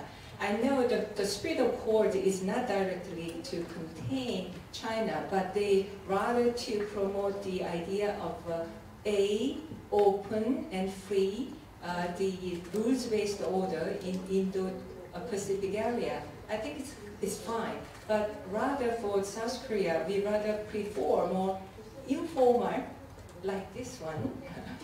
You know, so the private actors and the civil society organizations and academia research organizations can defend democracy and also can promote a rules-based order, because a rule-based order is very important for the goals and practices of middle powers who value all these multilateral corporations. And if I ask to the last question, I'm glad to find graduate students from developing countries attending our school.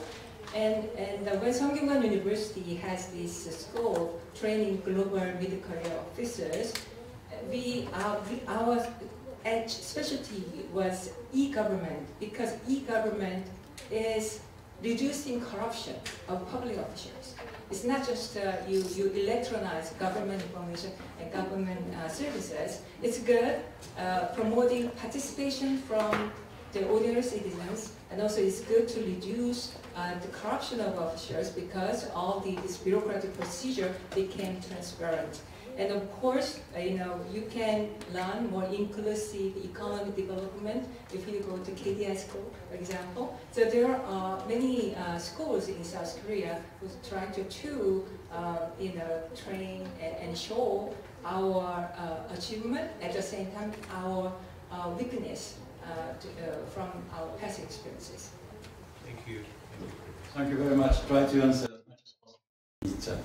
First of all, relationship with unilateralism and multilateralism and regionalism. Very simple answer.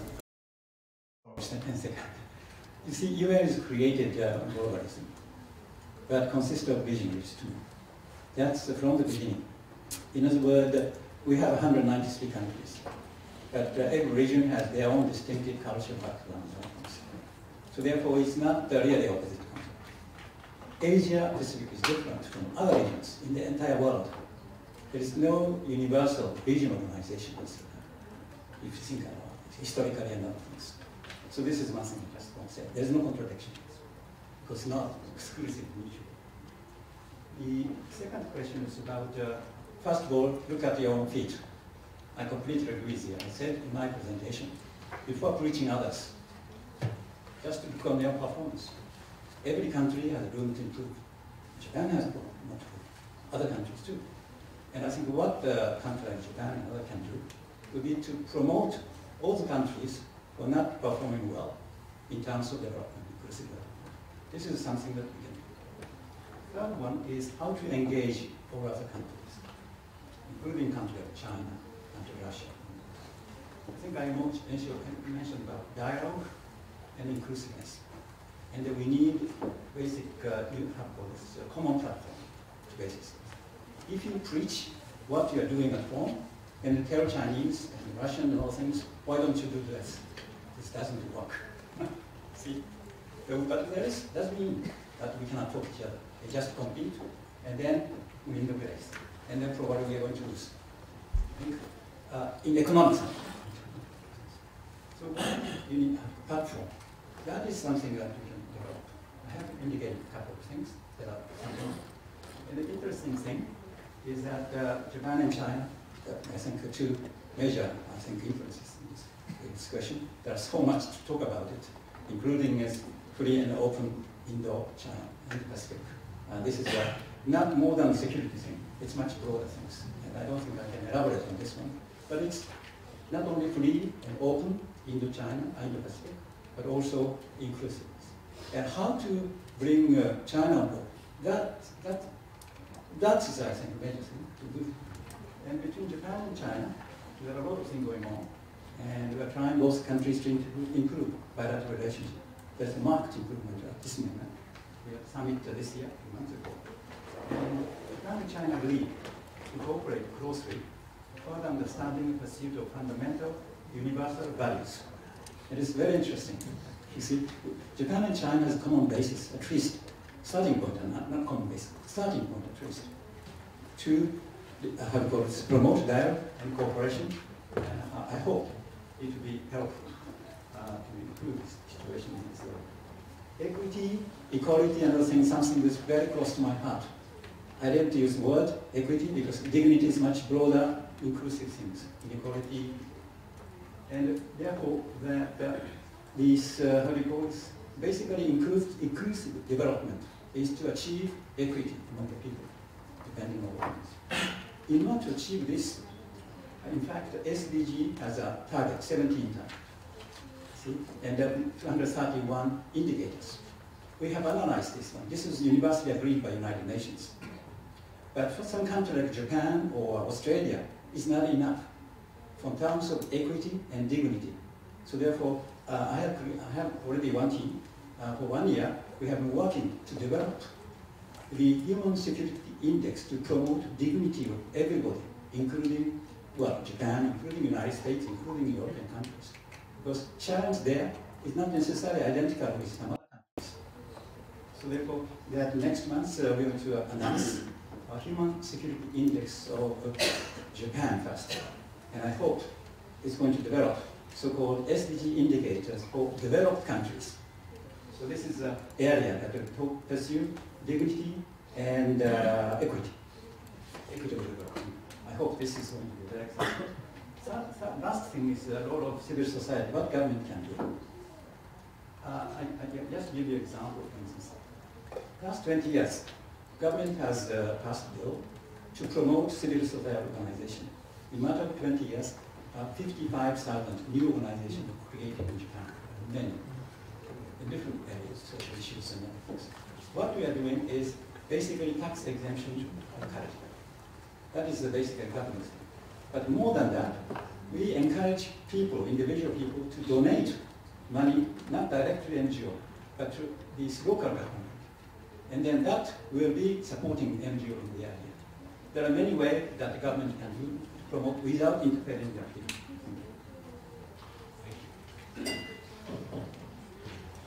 Yeah, I think these are very important questions. I think all the questions probably require an hour kind of thing. So, but in one or 2 minutes, I'll just touch upon a couple of them, which is very important. Starting with what my Indian colleague Kaustubh said about civil society cooperation, and then the dialogue among them is very vital. This is, in fact, I actually, what the draft paper I submitted I had mentioned in the last day. I actually forgot to mention in my presentation because this is where I wanted to emphasize the creation of the critical mass which is missing in Asia. That among the civil society, among the NGOs, among the think tanks, you hardly see any kind of dialogue happening on not forget about democracy promotion. My Pakistani colleague said, forget about that word democracy promotion. Talking about your own democratic experience, the innovation. Asian countries have made phenomenal kind of, I would say, very enriching contribution in terms of creating their own models. If you look at India, its own social democracy model, that equity issue which you raised. India is one of the probably a lab for kind of inclusion. If you look at the oppressed classes for centuries were pushed to the margins, sidelined based on the caste hierarchy. Today in India, through a silent political revolution through democracy only, because of only democracy, that affirmative action, political affirmative action, which allowed the oppressed classes, including some of those politicians like Mayawati, they have become almost similar like Barack Obama. They came from such kind of historical disadvantage as based on the caste and gender. They are able to utilize this platform, called democracy, and become chief minister, head of the some of the largest states in India. So I'm saying this is something you haven't probably witnessed in many countries in Europe. So I'm saying this is something also to share with among Asian democracies. That's missing. Among think tanks, we have, I would say, I can say very little cooperation. Once in a while, some annual events or some kind of talk other thing. But you have hundreds of think tanks in Asia. Do they really talk about these issues?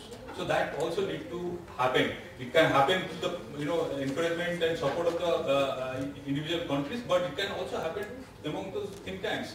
And it's happening now, at least with the initiative of Middle Power Forum. So it's a great thing. And then the last thing I wanted to tell about is about this issues of rise of China, which my Pakistan colleague said about, and then America. Why we always get into this sort of rivalry, political slugfest, and with so much of consequences. That I agree. But then geopolitics and great power rivalry is a reality that one cannot disavow. But today, the issue is not about just great power rivalry, which is in any case will exist, but it's about a rising of a non-democratic and a sort of authoritarian model, which poses a challenges not only about military security challenges, it's about challenges about the values that almost in 200 years what liberal democracies, the democratic order has actually able to establish and provide a kind of what you said about peace is actually today under threat, because the democratic peace theory with some aberration still holds truth, because you just look at India. India's rise is also phenomenal in the last 2 decades, but why many countries are not worried about India's rise, whereas they worry about it's a non-democracy, it has a different model, and that is where actually most of the, I would say, anxiousness or anxiety is all about. I'll be quick. The Pakistani gentleman, yes, you restated in a way what both you and I were trying to say. Democracy begins at home. Improve your own first. And there's always improvement to be made. The civil society one is interesting. It's chicken and egg in a way. You might remember Robert Putnam's famous paper studying Italy, north and the south of Italy. Why was the north of Italy democratic, the south of Italy remains resolutely undemocratic, and he put it down to civil societies. There was a freer openness in the north, historically, and lots and lots of civil societies from the ground up, grassroots up, provided the loam, if you like, in which democracy could grow.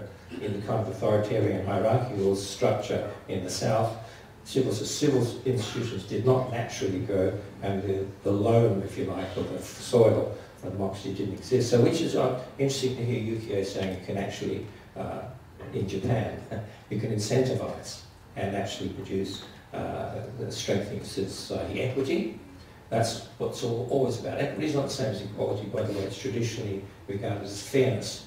Are outcomes fair? Are institutions fair? Are systems fair in what they do? And a great deal of the things we're seeing in the world now is that people don't think the systems have been fair to everyone.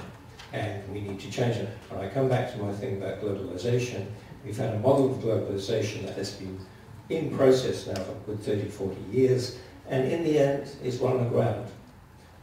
We have to have a new model. We don't throw out globalization because we're all here because we're a globalized society. We have a new model of globalization, and there are people thinking very, very seriously about what that might be and how it will precisely be geared towards equity and what one of my colleagues in America calls prosperity for all. Thank you. We are significantly over time. Just conclude. Thank you for the thoughtful presentations and discussions and also intriguing questions and comments from the floor. Let me conclude. Okay, thank you. 잠시 휴식한 후 오전 11시 20분부터 제2부 회의를 본회의장에서 진행하겠습니다. 회의가 시작하기 전에 미리 참석해 주시면